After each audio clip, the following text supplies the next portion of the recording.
talking about the Titans here. The Titans. Swing and a drive, left field. It's gone. It is gone. It is bedlam at the bank. The Philadelphia Phillies are 2008 World Champions of Baseball.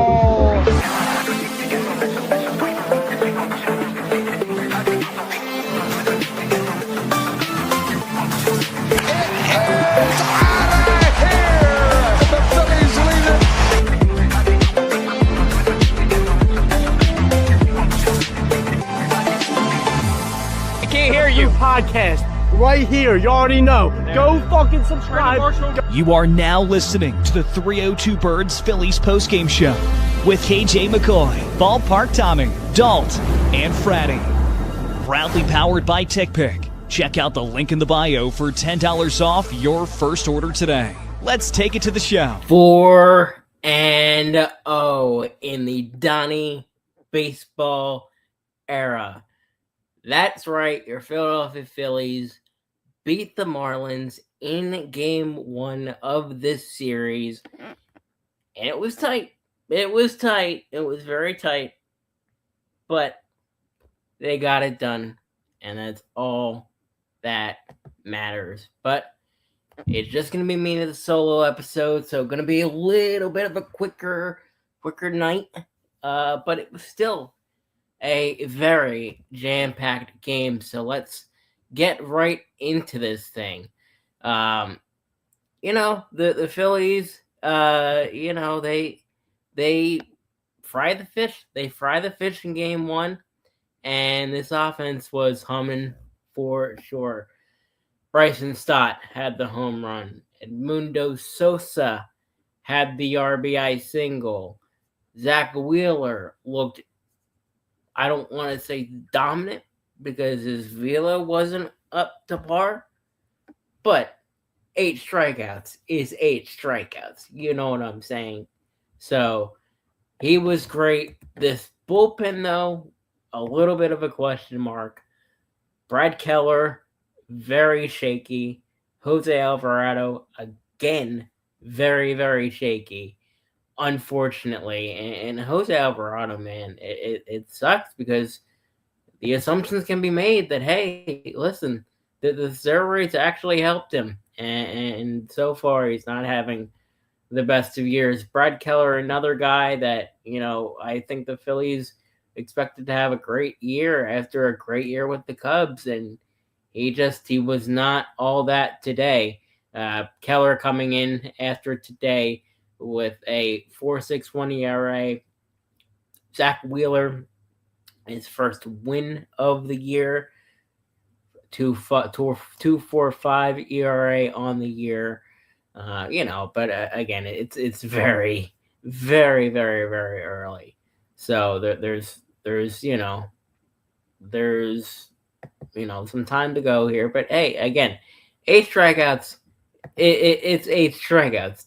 So we'll take that, but the Marlins did start off hot. They got that first run in, 1-0 off an Xavier Edwards double in the first.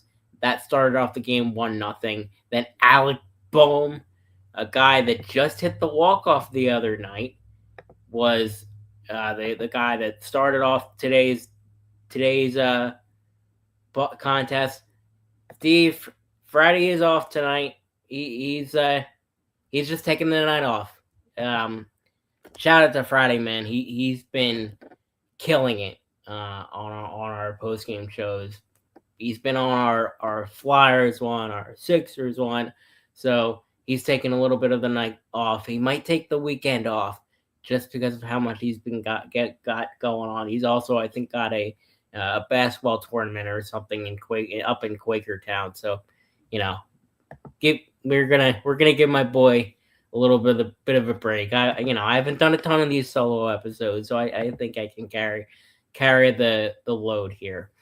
But after Alec Boehm in the fourth, tie this one up 1-1. Justin Crawford again, another guy that had the first walk-off, literally, yesterday? Hit a double down the right field line. scored Bryson Stott. Alec Boehm advanced to third. 2-1 Phillies take the lead. Then Edmundo Sosa in the 7th singled on a line drive to right field. Bryce Harper scored. Brandon Marsh to third. 3-1 Philadelphia. Then Bryson Stott. Stotty gets hottie. Against the lefty, might I add. And listen, we've been talking about these lefty hitters, especially Marsh, especially Stott. Marsh got hurt today. An elbow contusion is what is being reported. Unfortunately for him, that would really suck because he's been one of our more consistent outfielders. Although Garcia has been hot recently, but Brandon Marsh has been a guy that has been a catalyst for your offense when they've needed it most. And unfortunately, he gets hurt today. But Stott, another guy that hasn't really hit lefties or hit, period. He got a big hit today on an Oppo bomb. 6-1. The Phillies take the lead in the 7th. And in the bottom of the 8th, that's where your bullpen troubles kind of started up. Otto Lopez hit a single, and that scored one guy, 6-2 Phillies. And Liam Hicks got a sacrifice fly, 6-3. Batter or two later, it's 6-4, all after a Agustin Ramirez single. And then bottom 9 with Brad Keller on the bump. Otto Lopez hit a single to make it 6-5. That was really annoying when I was making graphics because there was like 1 or 2 outs, and I'm like, okay, this is gonna be a 6-4 game, right? They're not gonna score, but of course the Phillies pull the Phillies, and I gotta go scrambling that last minute and change everything, and it's whatever. It's not a big deal. The bigger deal is that the Phillies won their 4-0 and 4-0 in the Donnie Baseball era, and Philly sports overall is doing awesome. The Sixers are on to Game 7 tomorrow night. The Flyers have been winning a ton. They just won their series against Pittsburgh. They start off against Carolina tomorrow night at 8 o'clock against the Hurricanes.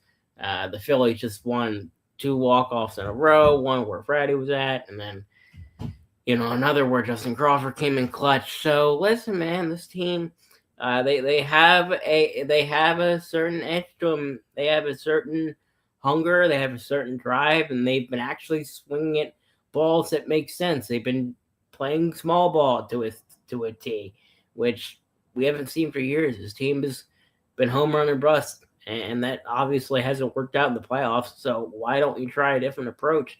I'm a little surprised that they're doing this now under the same hitting coach in Kevin Long. I'm surprised that he stayed. But whatever Don told Kevin to change up, they're changing up, and it is helping in a huge, huge way. And now we go on to Game 2 of the series. Andrew Painter starts Game 2. Game time, I believe it's for about 4 o'clock, if I remember correctly. And then the Sixers are at 7:30, and then the Flyers are at 8, I think. So it's gonna be nutso game, and it's gonna be nuts tomorrow. Hopefully tomorrow it doesn't end up in heartbreak, but knowing Philly sports, you never know. It could also end in triumph. All 3 of our teams could win. And yeah, it's going to be a fun time for sure. And the Marlins, I give them props. They always play us tough. I'm not exactly surprised how this game ended up. I'm happy that it's a win for sure. And I'm also not surprised that it ended up getting as close as it did. The Marlins have played us tough for forever. They always play us tight. They always play us tough. Jaden, who's one of our producers, he mentioned that the Marlins are like the Redskins to the Eagles, essentially. And I agree with that assessment. So, it is what it is. We'll probably get a tighter game tomorrow.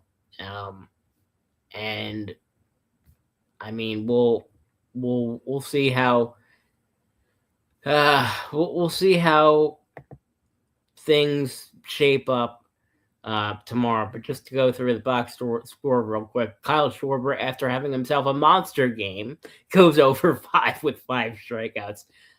Bryce Harper, he was 1 for 4. Adolis Garcia, who had that big hit in the 9th inning to spark the comeback in the second game.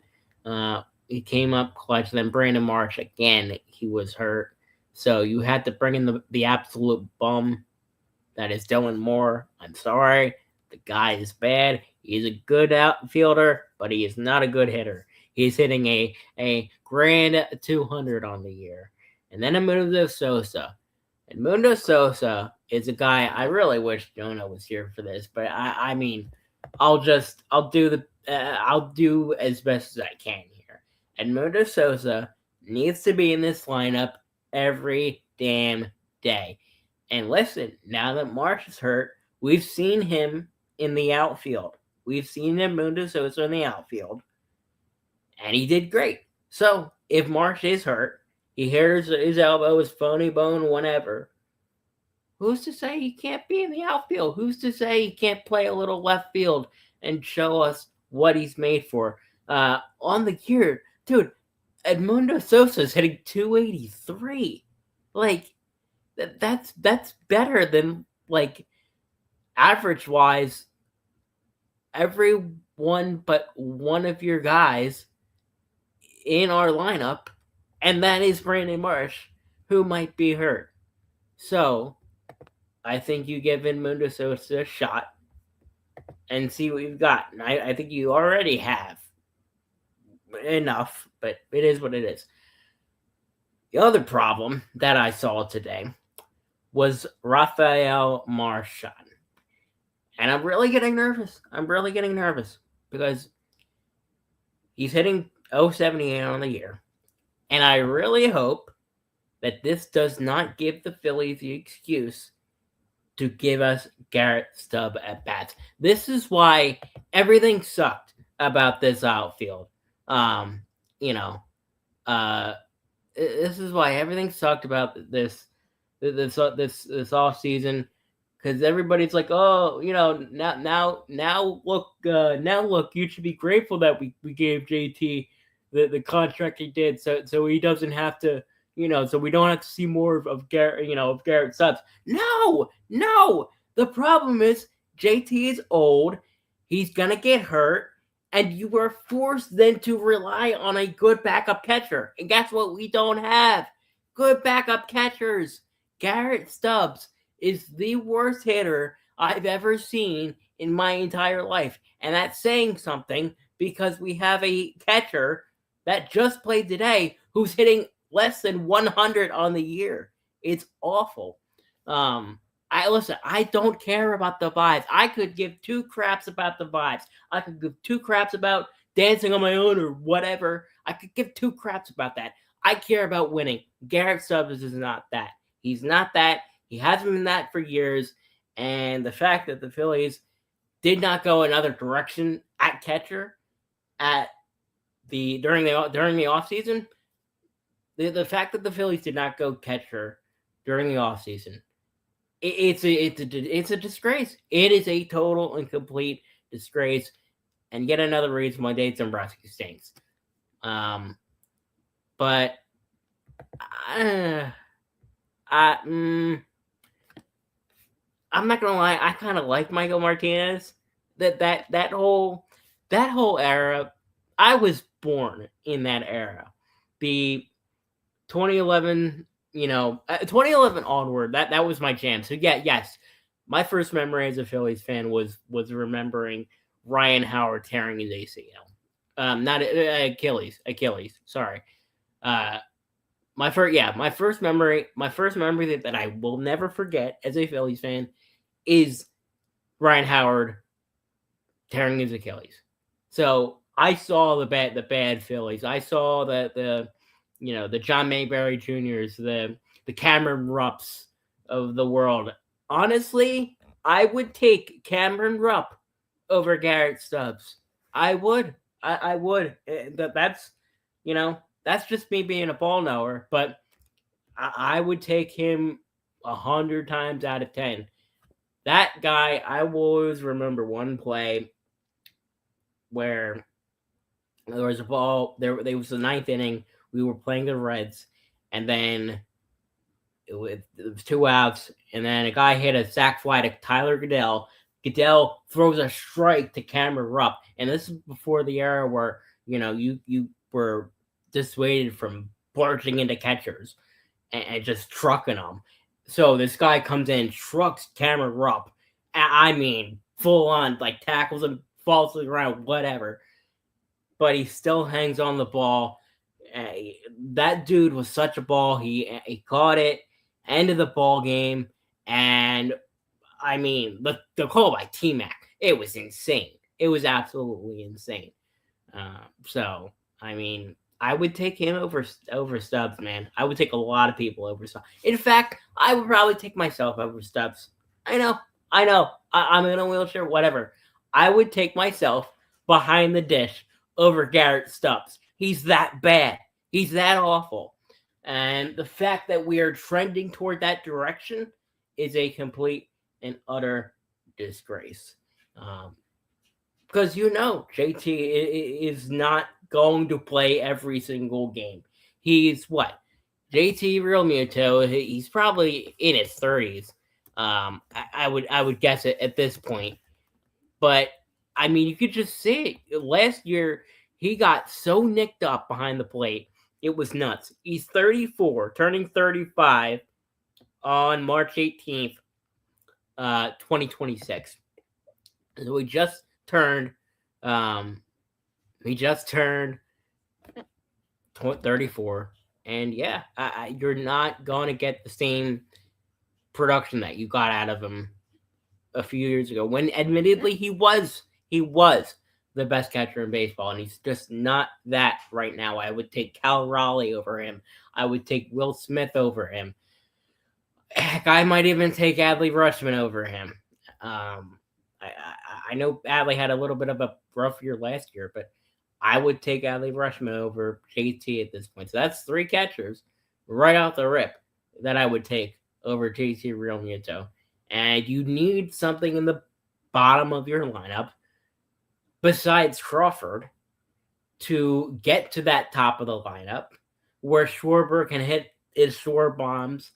Trey can have himself a game like he did the other day.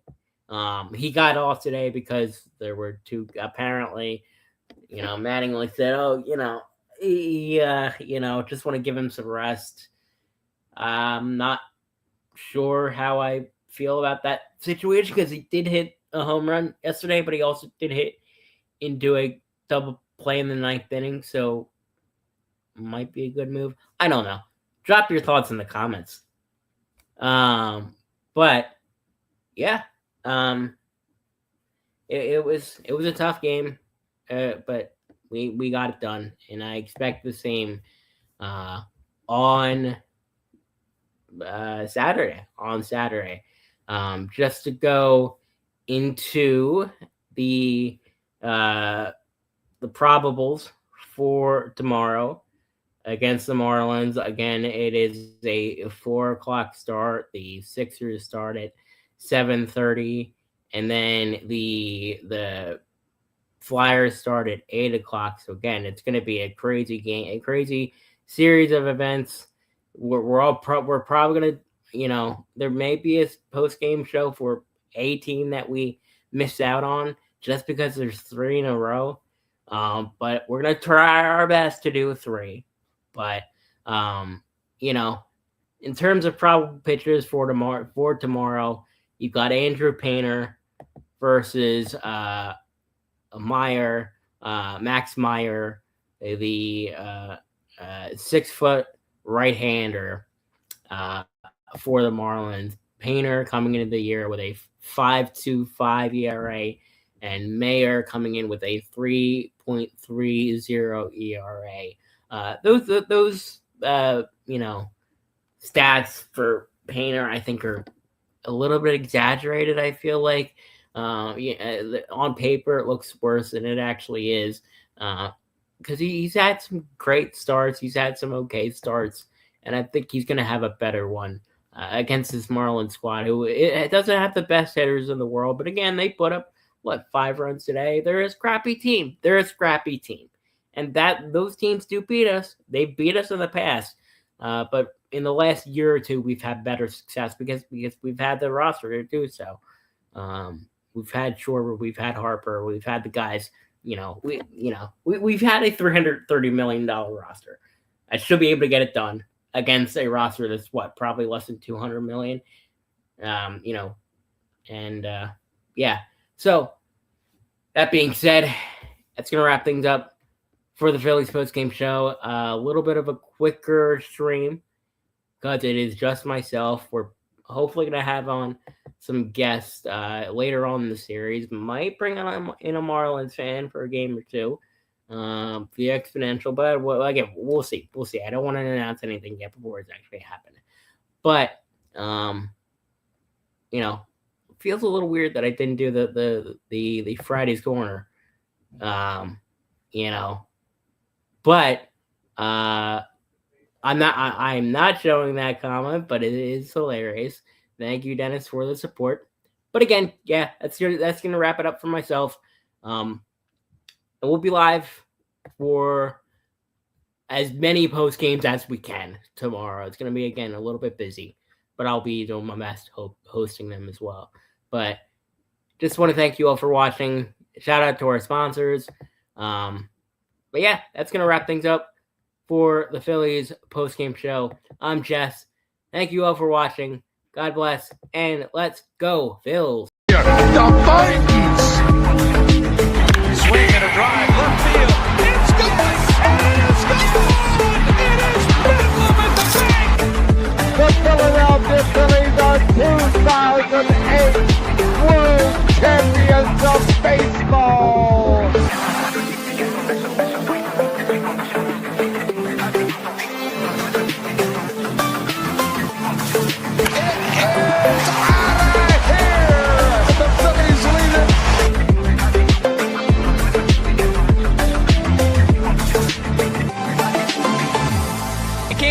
Podcast right here. You already know. Go fucking subscribe.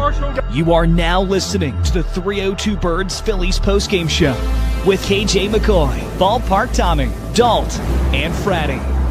Proudly powered by TickPick. Check out the link in the bio for $10 off your first order today.